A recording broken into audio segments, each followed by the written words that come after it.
पुल ढहते रहे, लोग गड्ढों में गिरते रहे। पुल ढहते रहे, लोग गड्ढों में गिरते रहे, मगर अफसर कुर्सियों में धंसते रहे। मुद्दे दबते रहे, मगर जाम हर शाम खुलते रहे। नमस्कार, मैं आकाश आहूजा। दोस्तों, मैं इस समय खड़ा हूँ इच्छा मार्ग पर और 8 अगस्त को यहाँ पर जो पुल है उसका एक काफ़ी बड़ा हिस्सा ढह गया था और मैं उस समय रिपोर्टिंग नहीं कर पाया था। हालांकि मेरे बहुत पत्रकार मित्रों ने, मेरे साथियों ने इसकी रिपोर्टिंग करी थी। लेकिन आज इस घटना को 11वां दिन है और आप देख सकते हैं, मैं एक बार मनीष को चाहूँगा कि दिखा दें आपको कि यहाँ कार्य चल रहा है और ये सारा कार्य national highway authority of India यानी कि राष्ट्रीय, ये देखिए आप काम चल रहा है, राष्ट्रीय राजमार्ग प्राधिकरण जो भारत का होता है उसके अंतर्गत आता है। और ये वही रोड है जिसे हम NH-74 के नाम से जानते हैं। और अगर आप लालपुर क्रॉस जब करते हैं, मनीष एक बार नज़दीक से दिखाओ, एक बार मैं आपको दिखाता हूँ कि स्थिति क्या है, गाड़ियाँ कैसी लग रही हैं। ये इनको केरेल्स कहा जाता है दोस्तों, ये जो सीमेंट के लगे केरेल्स, इससे रोड को डिवाइड कर रखा है। और ये देखिए आप इधर मनीष नज़दीक करके दिखाओ, नज़दीक करके, ये देखिए ये लगभग 15 फीट या 20 फीट के आसपास गहराई होगी। और जहाँ अभी काम चल रहा है, इन सरियों की मोटाई आप देख लीजिएगा, मेरे ख्याल ये मुश्किल से 10 m के होंगे सरिये। तो मैं नहीं जानता कि मानकों के अनुरूप है या नहीं है, वो भी हम बातचीत करेंगे कि मुझे नहीं पता वो मानकों के अनुरूप है या नहीं है। लेकिन मुझे लगता है कि जितना हैवी ट्रैफिक इस रोड पर है वहाँ पर इतने कम m का सरिया यूज़ नहीं किया जाना चाहिए। हज़ारों गाड़ियाँ और हर गाड़ी का वजन हज़ारों किलो में होता है, यहाँ से निकलती है। मैं थोड़ा सा दूर हटता हूँ क्योंकि शोर बहुत है यहाँ पर।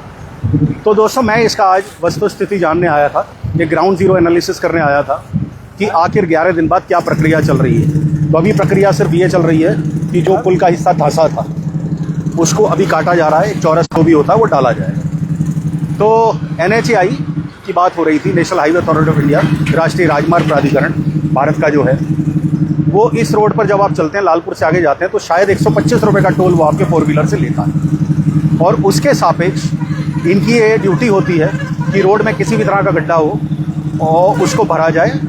और सवाल यहाँ पर सिर्फ गड्ढे भरने का नहीं है दोस्तों, सवाल ये है कि टोल जो है वो 2017 में यहाँ शुरू हुआ चुकटी देवरिया के पास, और 2019 में तत्कालीन विधायक राजकुमार ठुकराल ने एक बहुत बड़ा प्रदर्शन जून के महीने में किया था और टोल पर जो शुल्क लग रहा था वो बंद करा दिया था। उनका ये कहना था कि ये रोड अभी पूरी तरीके से तैयार नहीं है, उसके बावजूद भी सेवा प्रदाता जो कंपनी है यानी NHAI के जो आदमी ठेकेदार है, NHAI स्वयं है, और गल्फार जो कंपनी थी, जो निर्माणाधीन कंपनी थी, उससे कार्य पूरा नहीं किया है और वो टोल ले रही है। तो वो टोल कुछ समय के लिए बंद हो गया था। उसके बाद राजकुमार ठुकराल जी के प्रदर्शन के बाद रोड को करेक्ट किया गया था कई जगह से, जहाँ भी जीर्णोद्धार की आवश्यकता थी या जहाँ पर रोड नहीं बनी थी वो बनाई गई थी। लेकिन बड़ा सवाल अब भी यही है कि आखिर ऐसी चीज़ें क्यों आती। हालांकि थोड़ा सा इसका एक रेडिकुलस फेस भी है, वो ये है कि चलिए अभी उत्तराखंड में पुल गिर तो नहीं रहे। मुझे याद आता है अभी 9 जुलाई का हादसा जो महिसागर नदी के ऊपर हुआ था, आणंद से वडोदरा को जोड़ने वाला जो पुल था गुजरात में, वो गिर गया था, जिसे गुजरात को हम आदर्श राज्य कहते हैं, मॉडल स्टेट कहते हैं भारत का, और 15 लोग मर गए। दोस्तों, अगर आंकड़ों की बात करी जाए तो बीते 3 साल में हिंदुस्तान में 36 पुल गिर चुके हैं। इसमें अभी निर्माणाधीन पुलों की संख्या नहीं लगा रहा मैं, क्योंकि निर्माणाधीन पुल हालांकि जो फंक्शन में नहीं आए उनकी बात नहीं की जा रही है, ये उन पुलों की बात की जा रही है जो रिसेंटली बने थे। 3 साल में ऐसे 36 पुल गिर चुके हैं हिंदुस्तान में। और देखिए, बिहार जो हमारे आदरणीय सुशासन कुमार जी हैं, जो कभी इंडी गठबंधन में होते हैं, कभी NDA गठबंधन में होते हैं, लेकिन बिहार के मुख्यमंत्री बने रहते हैं, वहाँ पर तो उन्होंने विश्व रिकॉर्ड बना दिया था, जहाँ एक ही दिन में जुलाई 2024 में 5 पुल एक साथ ढह गए थे और 11 पुल 1 महीने के अंदर ढहे थे। तो अभी तो NHAI जो रुद्रपुर का प्रोजेक्ट देख रही है, गल्फार कंपनी और यहाँ के जो भी प्रबंधक हैं, प्रोजेक्ट मैनेजर हैं, वो बधाई के पात्र हैं कि पुल गिरा नहीं है, सिर्फ ढहा है, अभी कोई मरा नहीं है, कोई घायल नहीं हुआ। तो इसका मतलब बिहार के मुकाबले सोचनीय विषय है। इसलिए है कि NHAI को हम दोष दे रहे हैं, लेकिन NHAI को हमें धन्यवाद भी कहना चाहिए कि उन्होंने इतनी घटिया क्वालिटी नहीं लगाई कि पुल जो गिरा है, जो 5 साल बाद ढहा है, वो बनते हुए नहीं ढह गया। और जो कार्य अभी चल रहा है 13 दिन में, आज 13 दिन हो गए, 11 दिन हो गए, माफ़ी चाहूँगा मैं, 11 दिन बाद स्थिति है जबकि हमारे देश के यशस्वी सड़क एवं परिवहन मंत्री नितिन गडकरी जी कहते हैं कि हमारा रिकॉर्ड है, हमने प्रतिदिन 100 किलोमीटर तक भी रोडें बनाई हैं देश में नेशनल हाईवेज़ पर। तो गडकरी साहब ऐसी रोड ना बनाया करिए साहब। मैं तो आपके डिपार्टमेंट से यही रिक्वेस्ट करूंगा लोगों के बिहाफ पर, क्योंकि लोग विश्वास करके निकलते हैं सड़कों पर। वो विश्वास होता है सरकार पर, वो विश्वास होता है निर्माणाधीन कंपनी पर, वो विश्वास होता है NHAI के टोल के जो लोग हैं उन पर। उस विश्वास को मत तोड़िए। हम जान हथेली पर लेकर निकलते हैं। अगर इस तरीके से पुल रोडें धंसती रहेंगी तो आम आदमी कहाँ जाएगा? आंकड़ों को देखना बड़ा ज़रूरी है दोस्तों।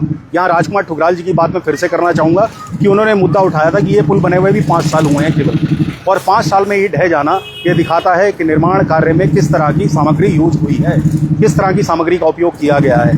तो दुखद है, लेकिन चलो फिर भी बिहार से हम अच्छे हैं, गुजरात से बहुत अच्छे हैं, जिसे मॉडल स्टेट कहा जाता है।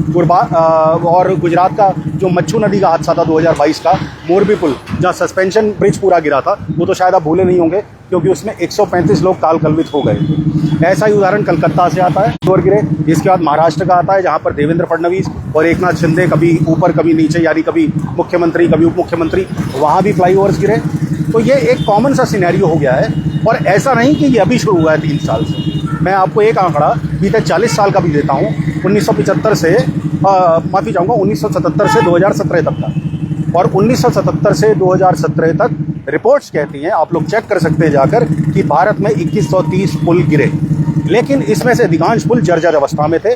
जैसे मोरबी का जो सस्पेंशन ब्रिज था वो अंग्रेजों के टाइम का था, 135 साल पुराना था। जिम्मेदारी सरकार की थी कि उस पुल का रखरखाव देखा जाता, चेक किया जाता कि क्या उस पुल में कोई कमी तो नहीं है, और अगर पुल कहीं खतरा उत्पन्न कर रहा था लोगों के लिए तो उसे बंद किया जाना चाहिए था और उसे बिल्कुल सही दुरुस्त किया जाना चाहिए था। तो ये स्थितियाँ और पुलों की भी रही।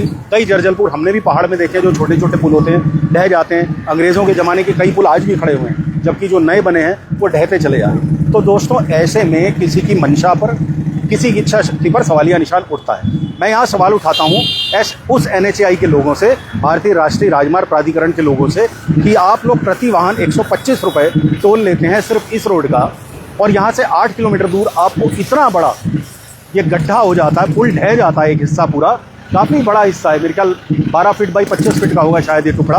आपको शर्म नहीं आती? क्या आपने किया इन 11 दिनों में? क्या कार्रवाई हुई उस ठेकेदार के खिलाफ, उस कंपनी के खिलाफ जो इस सड़क की देखभाल करती है, उस मैनेजर के खिलाफ जिसको प्रबंधन का जिम्मा दे रखा है इस पूरी रोड का, कह रखा है कि इस रोड में कोई कमी हो, तो आपने क्यों नहीं अभी तक कार्रवाई करी? ये मामला हर लेवल पे उठा है, जिला लेवल पे, स्टेट लेवल पे और नेशनल लेवल पे। जिस दिन ये पुल गिरा था 8 अगस्त को, अगर आप लोग ट्विटर यूज़ करते हैं, इसे एक्स कहा जाता है इलॉन मस्क का, तो आप देखिएगा कि किस तरीके से रुद्रपुर का ढहा हुआ पुल ट्विटर पे उस दिन ट्रेंड करता रहा था। तो अगर उसके बावजूद भी सरकार की जवाबदेही नहीं है, national highway authority of India की जवाबदेही नहीं है, यहाँ के प्रोजेक्ट मैनेजर की जवाबदेही नहीं है, और जो निर्माणाधीन कंपनी है उसके मैनेजर की जवाबदेही नहीं है, तो हमें सवाल सत्ता से पूछना पड़ेगा। ये जो जा रहे हैं अब लोग, क्या भरोसा है कि बगल वाला हिस्सा नहीं टूटेगा जो लेफ्ट लेन इन्होंने खोल रखी है, जो के रेल्स लगाकर इन्होंने आवाजाही कर रखी है? भरोसे पर जा रहे हैं ना, ये उस सरकार के भरोसे पर, उस निर्माणदाता कंपनी के निर्माता के भरोसे पर ये लोग चल रहे हैं ना। इनके भरोसे को चोट नहीं पहुंचनी चाहिए। जो चोट यहाँ पहुंच सकती थी, ये तो भला हो उन लोगों का, उन स्थानीय लोगों का, जिन्होंने इस पुल को ढहने से पहले देख लिया था, गौर कर लिया था, और तुरंत ही उसके चारों तरफ सेफ कुछ शायद ईंटें वगैरह रख दी थी या बैरिकेड्स लगा दिए थे, मुझे एग्जैक्टली नहीं पता क्योंकि मैंने उस समय लाइव कवरेज की नहीं करी थी। मैं आज सिर्फ ग्राउंड रियलिटी देखने आया था, ग्राउंड ज़ीरो रियलिटी कि क्या है। तो स्थिति अभी भी कुछ मुझे खास दिख नहीं रही। 2 मजदूर हैं जो ड्रिलर्स लेकर कर रहे हैं काम को, एक ट्रैक्टर के जरिए उनको बिजली दी जा रही है जनरेटर से, एक JCB उधर खड़ी है और के रेल्स लगी पड़ी है। क्या इस पूरी सड़क की जांच नहीं होनी चाहिए? क्या जांच तभी होगी जब कोई मरेगा, जब कोई हादसा होगा, जब कोई गाड़ी गिरेगी, जब मोरबी की तरह पुल गिरेगा और 135 लोग मरेंगे, या मच्छू रिवर वाले जो आनंद से बड़ौदा तक का जो ब्रिज था वो गिरा था और 15 लोग मरे थे, तभी कार्रवाई होगी? क्या लोगों की जान जाने पर ही नींद खुलती है अफसरों की? कोई शर्म नहीं है, किसी ने आगे आकर जिम्मेदारी नहीं ली, किसी ने आगे आकर प्रेस कॉन्फ्रेंस नहीं करी कि इसमें क्या कार्रवाई की जा रही है। और ये गलती हम लोगों की है दोस्तों, हम लोगों की इसलिए क्योंकि हमने सत्ता से सवाल पूछना छोड़ दिया है। मैं हमेशा कहता हूँ, राम मनोहर लोहिया जी कहते थे कि जब सड़कें सूनी हो जाती हैं तो संसद आवारा हो जाती है। मैं धन्यवाद करता हूँ जो भी जो शहर के नेता हैं जो इस मुद्दे को उठाने आए, लेकिन मैं ये कहूँगा ये मुद्दा लगातार उठाने से ही आगे बढ़ेगा। और दुर्भाग्य है दोस्तों, ये 36 पुल टूट जाना 3 साल के अंदर, 36 पुल देश भर में। और अभी निर्माणाधीन पुलों की बात नहीं कर रहा, उन पुलों की बात नहीं कर रहा जैसे बिहार में एक ही दिन में जुलाई 2024 में 5 पुल टूट गए थे, ढह गए थे, लोगों की मौत हुई असमय।